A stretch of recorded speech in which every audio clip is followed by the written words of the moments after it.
Why scapegoat survivors relocate their good qualities into others. Are you surprised by how easily you can encourage everyone except for yourself? Can you see the good in everyone else, but only the bad in yourself? And is it hard to know what you don't like about other people? Well, most scapegoat survivors know how hard it can be to see themselves positively. The scapegoat child had to unconsciously project or relocate their own good qualities onto their narcissistic parent. And this is or can be quite a psychological sleight of hand. The child is being treated poorly by their narcissistic parent. But because the child is so dependent on that parent for survival, they must find a way to insist otherwise. So unconsciously relocating their own good qualities into the parent can do the trick. Now they have a parent who seems good. In fact, this parent seems much better than the child themselves. In today's video, I discuss how the scapegoat child is compelled to project their good qualities onto the narcissistic parent. And this tactic serves three functions that really help the child survive. Next, I address this tactic's consequences later for the adult scapegoat survivor. And then last, I explain the process of change that scapegoat survivors can undertake to reclaim their good qualities. Well, my name is Jay Reed, and I'm a licensed psychotherapist in California, and I specialize in helping survivors of narcissistic abuse reclaim the quality of life that they deserve. I want to let you know about a new opportunity also to further your recovery from narcissistic abuse. It's called the Rise and Reclaim Healing Toolkit for Scapegoat Survivors. And in it, you'll receive my book called Growing Up as the Scapegoat Child to Narcissistic Parents, A Guide to Healing, and a worksheet that offers a structured approach to organizing your recovery process. It focuses on key areas of healing each month. And you'll receive the Quick Guide to Recovery from Narcissistic Abuse, which offers a concise, easy to follow guide which outlines the essential steps to start your recovery and regain control of your life. And you can find the link to the toolkit in the description box below. The scapegoat child must save the narcissistic parent before themselves. So a child born to a narcissistic parent can find hostility and rejection where they expect love and belonging. And this can happen if the child's existence threatens that parent's sense of their own importance. If the child's needs outstrip the parent's willingness to meet them, then the parent may seethe with rage. And by parent, I really am referring only to kind of pathologically narcissistic parents. Such parents want to think of themselves or may want to think of themselves as effective caretakers, but in this scenario, the child is not cooperating. It's not that the narcissistic parent has too little to offer, but that supposedly the child is asking for too much. So now every time the child cries out for the parent, the child gets reprimanded. The child is stubbornly reminding the parent of that parent's own inadequacy. Maybe even without being told so, the child learns that they live in a world that does not care about their needs. Worse, they must contend with the pain of the narcissistic parent's contempt towards their existence. Still, though, the child needs that parent to survive because this parent is the only person who can demonstrate to the child that they are lovable and that the child's love for them is valuable. So the child must absolutely find a way to stay attached to this parent. In order to do this, the scapegoat child often unconsciously projects their own good qualities onto that parent. The scapegoat child, in turn, takes in the bad qualities of the parent. And this process can serve three functions for the scapegoat child. The function number one, the abusive parent now seems admirable. The scapegoat child has to believe that their hostile and rejecting parent is still willing to care for them. The parent does not support this belief in real life. Instead, the child must unconsciously relocate what is good in them into the parent. Now, all the child can see is what's good in the parent. But the trade-off for the child is that they can no longer see any good in themselves. And this process can happen at a deep level. The child's sense of the parent being there requires that that parent be good in this sort of disingenuous way. So, put another way, the child's internal and external worlds hinge on transferring what's good in them onto others. So, although the child is now bereft of a sense of goodness within themselves, this is far better than having nobody else in their world. Function number two, the narcissistic parent's excessive need for admiration is met. Another adaptive feature of this process is that the child can fulfill the narcissistic parent's need to be admired. Although the child is admiring qualities that the parent may not really possess, it doesn't matter. Someone who is narcissistic rarely cares about whether they deserve others' admiration or not. They may and often do feel entitled to it. So whatever moves others to provide it might just be thought of as details. And there can be a severe cost to not meeting the parent's need for admiration. In these cases, the parent can feel affronted that they are not given the praise that they are supposedly owed. So they may react with rage and seek vindictive retaliation. But by only seeing the good within the parent, the scapegoat child can avoid or at least mitigate these potential consequences. Function number three, the child now feels the way their parent is treating them, that is worthless. So the child in the role of scapegoat has to take in the parent's intolerable feelings of worthlessness. That is the essence of this role. While the child is projecting their good qualities onto the parent is doing the opposite. Their psychology can make them feel immense self-loathing when they become aware of a fallibility of theirs. So they may unconsciously relocate or project their fallibilities or flaws onto others. Since the parent is in a position of power, they can influence their child to identify with these flaws. The child must not only be the flawed one, but they must also loathe themselves for having these flaws.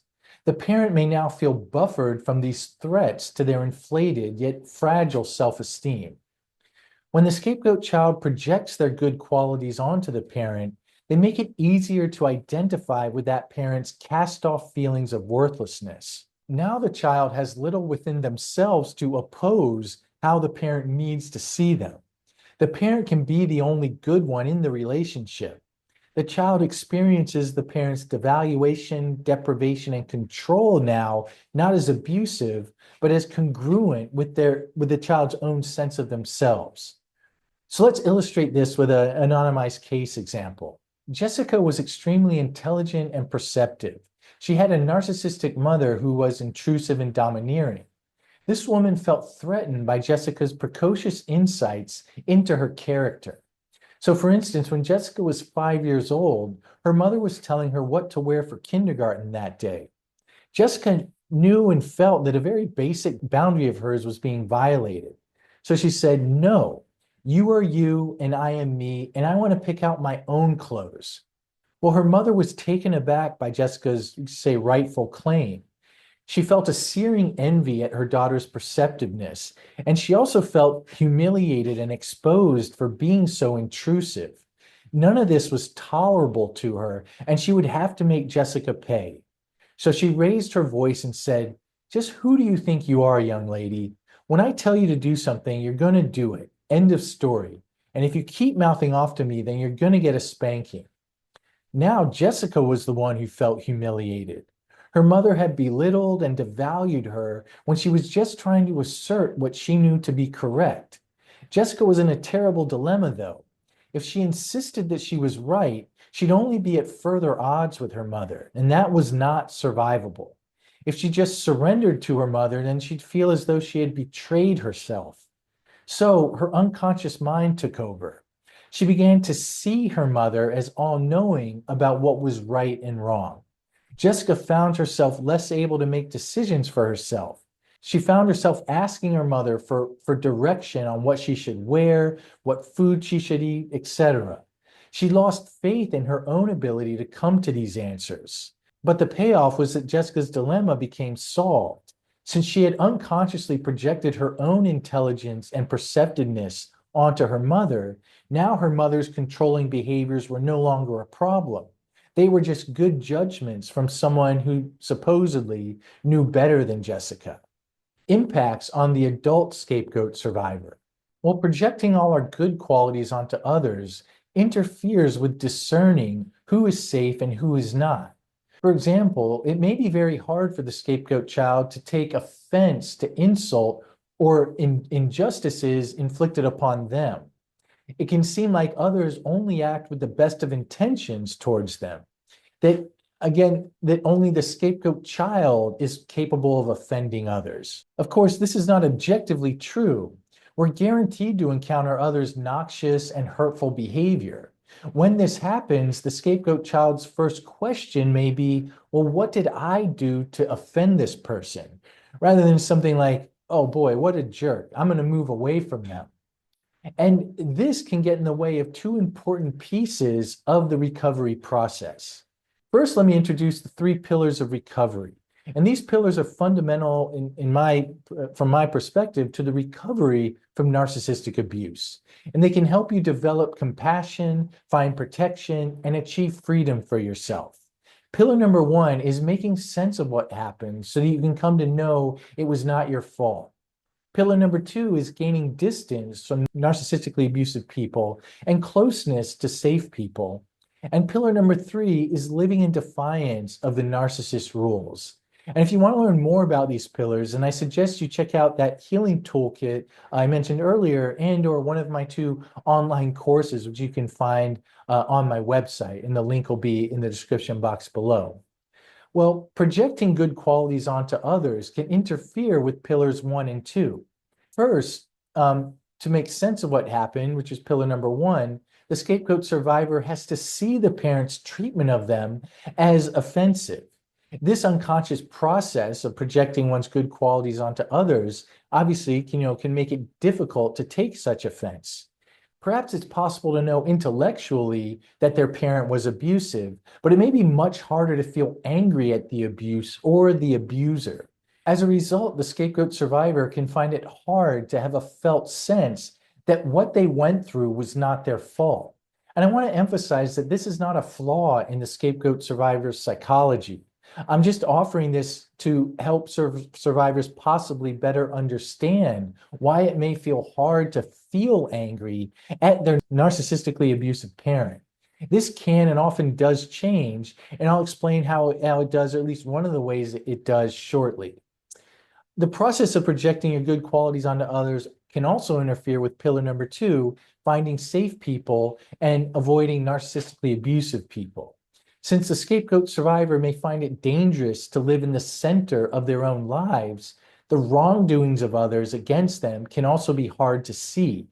By this logic, others only act with kindness towards the survivor. So how can the survivor possibly take offense? This makes it hard to discern safe people from unsafe people. It can seem like the survivor are the only ones capable of being offensive to others. And again, I want to emphasize that this is can be involuntary on the part of the scapegoat survivor, that it's a byproduct of having had no protection from abuse while also having to attach to the person who's committing the abuse. Well, let's go back to Jessica's case to illustrate. As an adult, she noticed that her friends would often make her the butt of their jokes. They made fun of her silly lifestyle choices. And this didn't upset her at first. She even felt like she was in on the joke. This must be what having friends meant, she just assumed. One friend, Stacy, was particularly mocking. Jessica could not say 2 sentences about herself without Stacy rolling her eyes and dismissing something Jessica had said. For instance, Jessica innocuously said one day, I think I may want to join a softball league after work. It seems like fun and a good way to meet people. But Stacy snarked back, oh yeah, look at you, trying to be such a jock all of a sudden. What's your deal? So Jessica didn't respond, but she did stop talking about the softball team in that moment. She switched the topic to something she knew Stacy would want to talk about more, herself. Well, at nights, Jessica would often look at the Reddit forum raised by narcissists, and she would resonate with some of the stories posted there and found others' descriptions of their narcissistic parents to be terribly similar to that of her mother. Jessica knew she had been undeservedly abused, and she could feel deep compassion for those who had posted in the forum. But she found it incredibly difficult to feel such compassion towards herself in an emotional way. In the privacy of her mind, her mother still seemed irreproachable, and Jessica felt herself to be inferior. How the scapegoat survivor can reclaim their good qualities. Well, therapy offers a way to slowly take back your good qualities without losing connection to someone else who's important to you.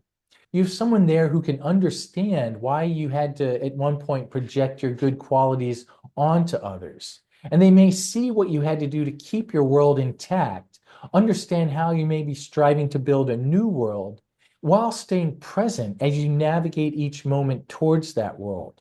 As I mentioned, it can be a slow, but I think very worthwhile process.